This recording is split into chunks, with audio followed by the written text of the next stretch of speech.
Hello. Hello. We're Loops and Lapbars. I'm David. Tracy. And we're here today at Bobbejaanland, which I think I've said that right, to have a go and see what this park's like. I know very little of this park, but already quite impressed. Came to guest services just to see what the situation is with recording on rides. We spoke to a lovely gentleman called Joep, who gave us a form to fill in, and we just have to show that to ride operatives. Fantastically helpful, and you can convert euros into their own currency and things like that, because they are sort of hybrid. There's some take cards, some take cash, but yeah, I'm quite impressed so far. So yeah, we're going to have a wander around, see what we can get on with. Yep.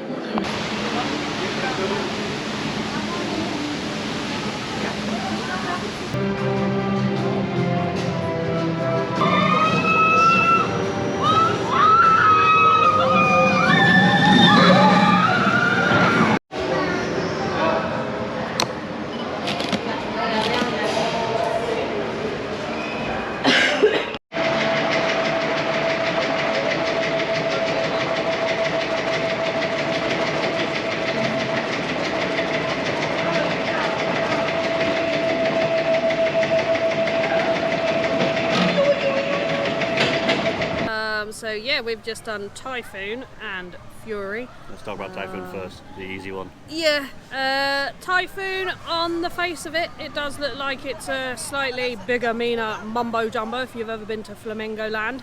However, it looks more intimidating than what it actually is, which was a pleasant surprise. You have enough time to recover from all the bigger elements before they chuck you into another one.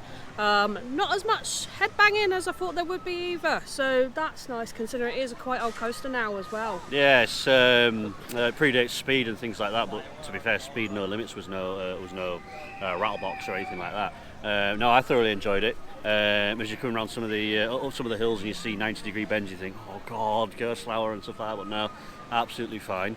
But speaking of Gerstlauer, Fury. Got a mosquito. Sorry, mosquitoes everywhere. So yeah, Fury. Fury looks intimidating. Is intimidating if you're a little bit not as coaster fanatic as what Dave is. Yes, so thankfully for my 100th, because it's my 100th coaster, you get a choice of voting whether you go forwards or backwards. And for us, we voted to go backwards, which was excellent for me, not so much for Tracy. But yeah, so I will admit, doing a top hat backwards is terrifying. But you come out the station onto a turntable, and then the turntable will either turn left or right, depending on the choice. We turned to the left, which meant that the train was facing up the spike, and behind us was the launch section. You roll into the launch, ever so slightly up the hill, then back through the launch, up the spike, then back through the launch a third time to complete the circuit. And it was very smooth, quite wonderful, and it just makes you wish that the Smiler had trains like that, in my opinion, because the trains have got proper clamshell locking lap bars, so you're completely free up top. I thought it was wonderful. Like to experience it forwards. Hopefully you'll come and join forwards. But yes, that's Typhoon and Fury, back-to-back Gerstlauers, and both of them for me absolutely fine. 50% hit rate for you there. Yeah.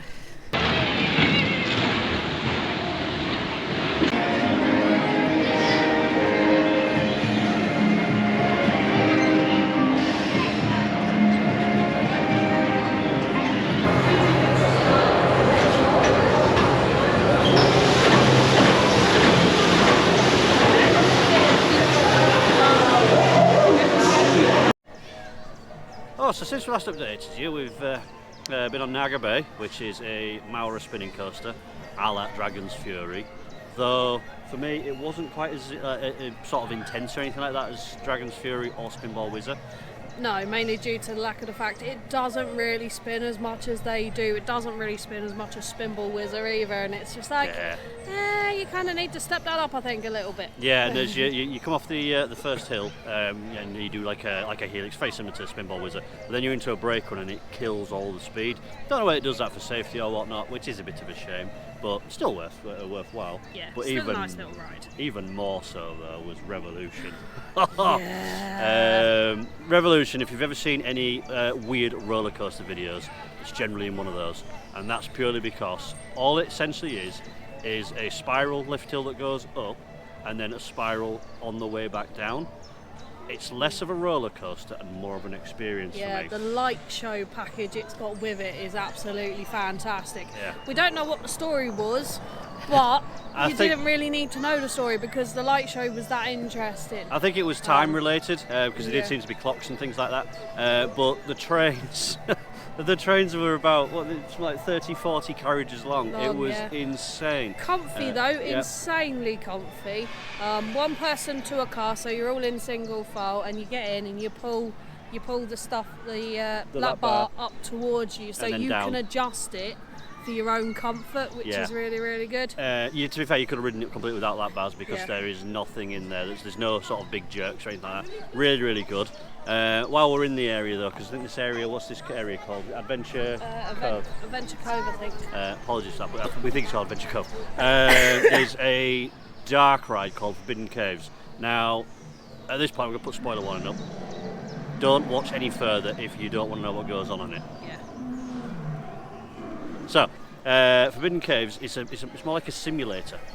Yeah. You get batched off into rows of 6, and there's 2 ride vehicles, and they progress out the station onto a like a set piece of track, and then there's a big wraparound screen. You've got 3D glasses on, and the whole vehicle sort of moves. It's a simulator. If anyone's ever done anything, the only thing I've been on similar to it would be the Spider-Man ride at Universal Studios, only only the track is in one place. You don't go round a tracked ride as you would with Spider-Man. Yeah. But the premise for it is pretty much similar. Yeah.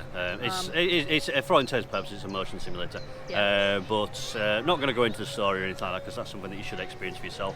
Yeah. But it's a nice little ride. It is a nice little ride. The entrance into it is all really, really well done as well, and doesn't give the impression at all that that's what you're going into. Yeah, well, I didn't look up on it really nice. or anything like that. So if you have watched this far, unfortunately you've ruined it for yourself. But I would definitely advise going into it not knowing. And then after that, we got on King Kong, which I'm going to put videos up on at the moment. King Kong is.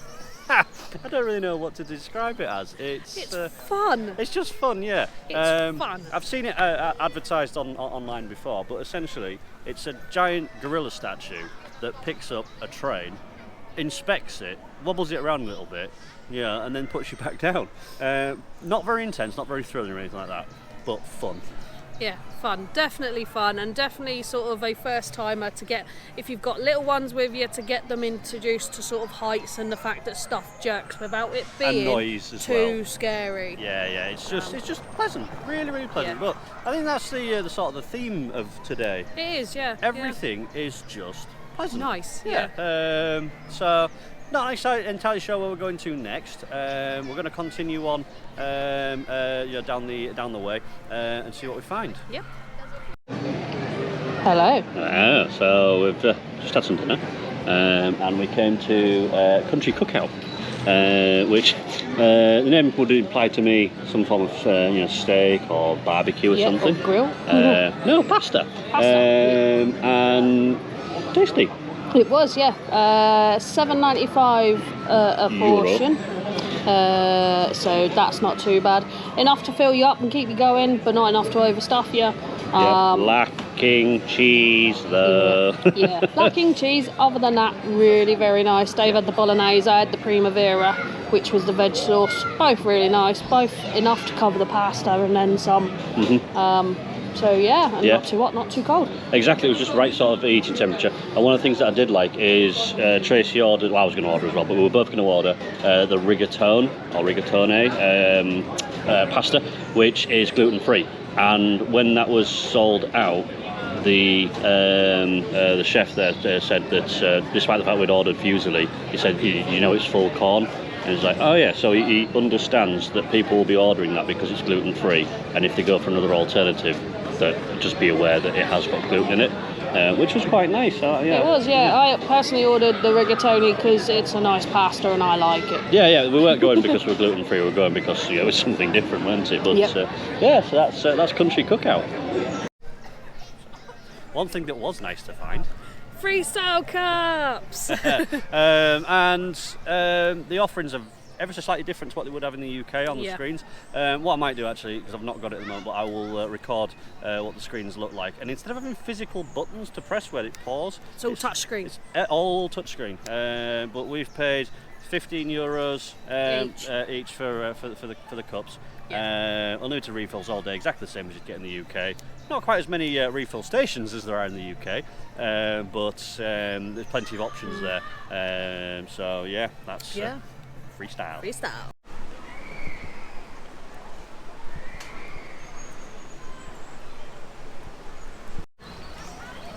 Well, they don't look too wet.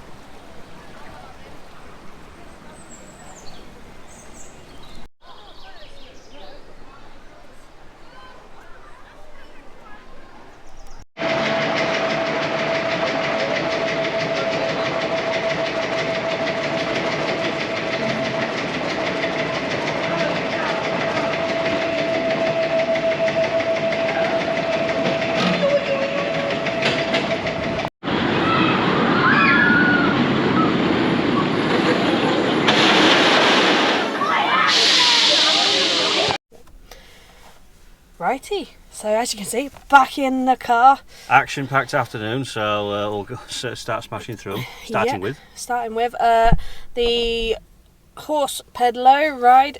Basically, get on it, you're in a little horse carriage and you pedal yourself around a track.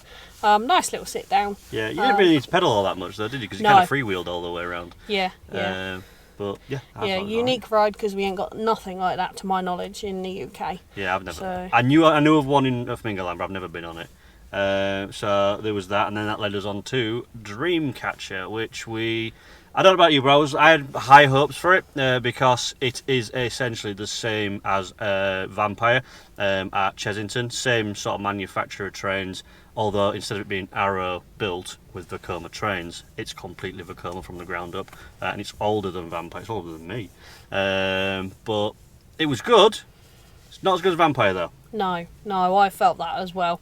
And say, come off it. It was a good ride, but you were sat there going, "It's not Vampire." Yeah, it lacked theming really to fit in with the area. Like Vampire has some theming. Vampire is probably not as thrilling. That's what Dreamcatcher was. I'd probably say. But it was still a good fun ride at least. Yeah, and they could probably do with some foam bits on the back of the seats, or even just on the sides. Because I was doing absolutely fine until I went around one corner and clouted my ear, and I think it folded my ear over and then hit into the side of the, and it was really sharp. You know, and I've only had that once before. Nemesis took that one. So that was Dreamcatcher. Yeah, and from there we had a bit of a look in Kinderland. We didn't go on any of the rides, but well recommend it. It's worth a look in there. It is very, very pretty, and it's all designed for children under potentially 8 and younger. It's very vintage as well, isn't it? There's a lot of vintage rides in there as well, which was really nice to see. And then from there we walked on to Okie Dokie. I hadn't got much expectations for it. I'd seen the look of it, and it really wasn't. It's not my theme. It's not designed at me or anything like that. But pleasantly surprised. Yeah, pleasantly surprised.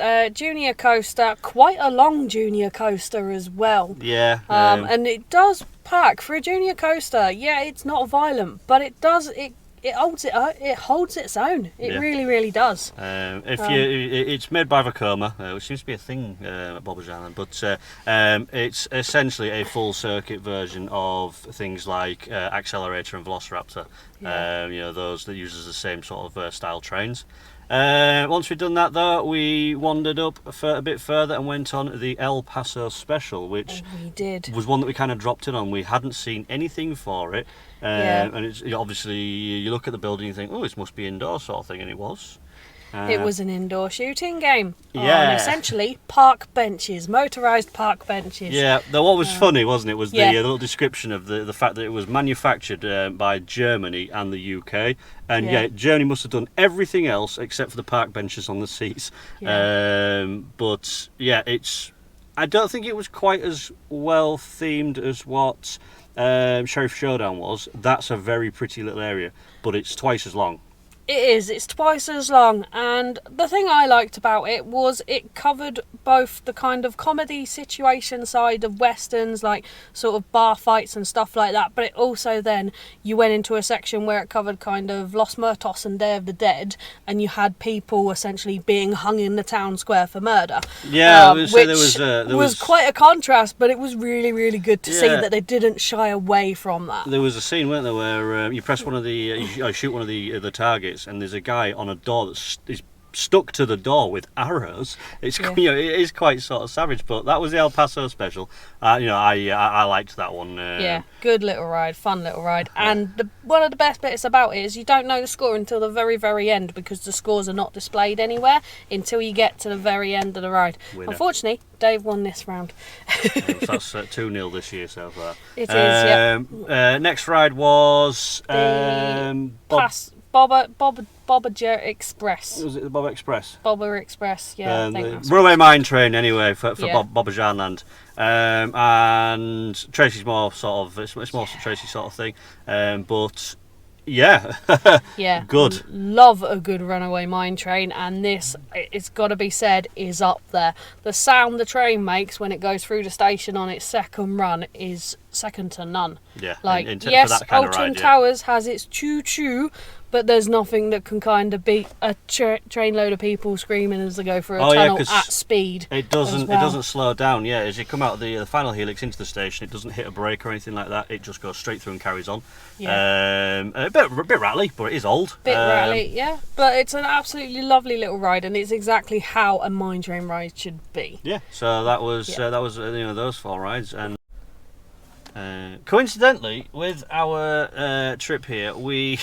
Fell upon it just right that Terra Magma, which is the park's indoor log flume, and a retheme at that, it opened for the first time today, and we got a go on it, and it was pleasantly surprising. It was, yeah. Not entirely. I don't know. We didn't go into it with any expectations because we obviously haven't been on the last one. But looking at it from sort of our first ride, the theming in there is absolutely immense. They've done really, really well with the theming and the special effects they're using. And to be fair, you don't get too wet either, which is always nice for a log flume. I don't think in terms of like you comparing theming and stuff like that, it's probably not as extensive as what Curse at Alton Manor is. I know they're not even the same sort of ride type, but they do use similar sort of effects. And I think Curse at Alton Manor was more highly themed. But Terra Magma, I don't know whether I prefer one or the other, but I liked Terra Magma. It was Terra good. Magma was nice. It was nice. It was well done. It was cold when it was meant to be cold. It was windy when it was meant to be windy. Yeah, everything worked, and because you've no idea of what you're going to get in there, it is quite fun. Yeah, so that's Terra Magma. So. We have finished. I mean, we'd finished when we started these things because obviously we had a busy afternoon and whatnot. But to round out the day, to summarise everything, 2 epic ghost hours. I think Typhoon is decent and Fury is excellent. I'm probably going to say that's going to be topping the Smiler as well. That's 2 for 2. Excellent themed areas. The theming in this place, I thought Poplarland was good, but the theming here is just as good, if not better, in some areas. In other areas, not so good. But like the what was it, Adventure Valley, and essentially the Mexican Old West themed area. They've got. Just to give you an example, there's a Chinese laundry front they've got, and if you walk up to it you can actually see newspapers in Chinese in them. The attention to detail where they have themed the area is second to none. And it's all you look through the windows and there's no cobwebs and dust, so they are keeping on top of it, and it's all stuff that you would walk by because it just blends in with the background so much. It does, yeah. Think Tower Street, but as you're going down, the shop windows that that you presumably at one time they used to be shops, they've got scenes in them. It almost felt like a museum. So that was good. What wasn't so good for me, merchandise again. Yeah. Unfortunately, they've got the generic sort of Peppa Pig branded Bluey and SpongeBob stuff, which doesn't sit in with the park. But even so, on their own theming, they've not got much. They have got the option that you can potentially buy a hoodie, buy a t-shirt in your size, and then get stuff printed onto it, which I think is a really good idea. And possibly a few more parks should maybe take that on and do it, because I'd be tempted to buy a few more t-shirts. Oh yeah, personalised stuff, especially if you can get it in your size. But yeah, I was expecting a bit more merchandise because of the things that they were posting. I think it was either Instagram or Twitter. And yes, they do have pin badges, but they were releasing them in waves. And the attendant didn't quite understand what we were after. Yeah, I think sort of the only other criticism I've got of the day is the entrances and exits to some of the rides, especially with Speedy Pass and which is their essentially Fast Pass. It's not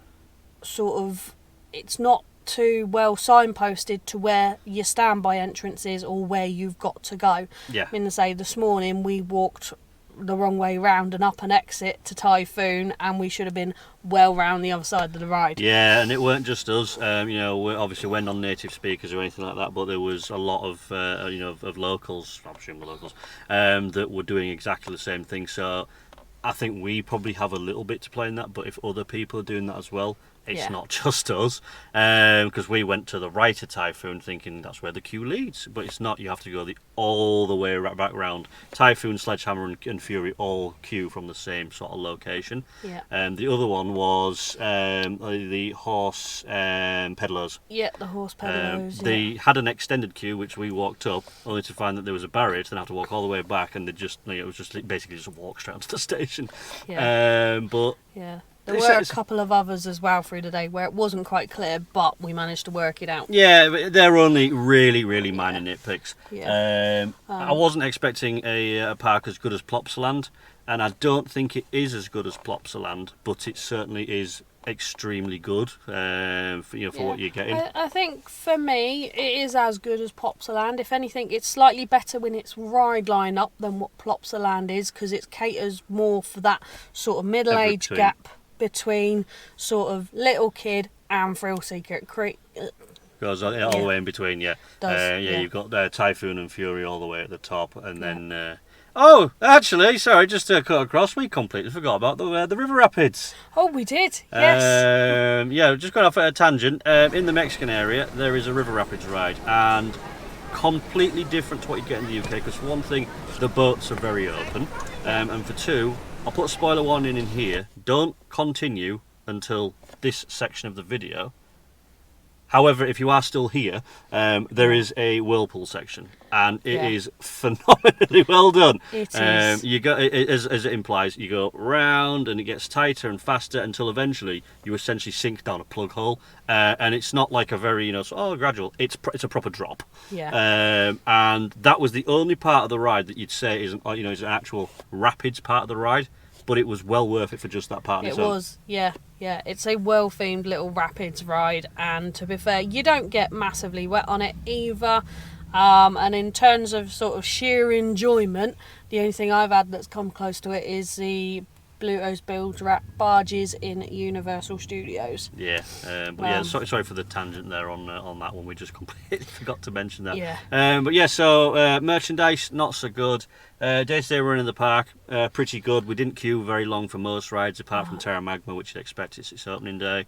Staff across the park were really nice as well. We didn't have too much issues with the language barrier. They know a bit more English this side here in Belgium. Yeah. So that was nice to see. But even so, we'd have probably managed with our bit of broken French and sort of Dutch that we're picking up.